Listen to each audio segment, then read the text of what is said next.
Isinusulong ng DILG na payagang mainspeksyon ang bahay ng isang gun owner para masigurong maayos ang pagkakatago ng kanilang baril. Mungkahin ni DILG Secretary John Vic Remulla sa mga kongresista, isama ito sa pag-amyenda ng Comprehensive Firearms and Ammunition Regulation Act.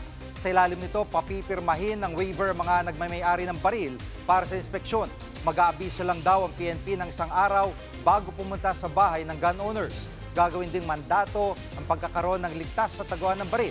Ayon kay Remulla, layo nitong maiwasan ng mga krimen gamit ang loose firearms.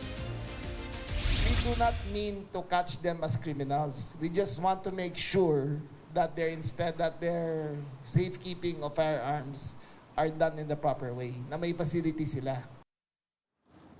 Mga kapatid, Jig Manikad po, pagdating sa mahalagang balita sa loob at labas ng bansa, dapat una sa lahat, mag-follow at mag-subscribe na sa social media pages ng News 5.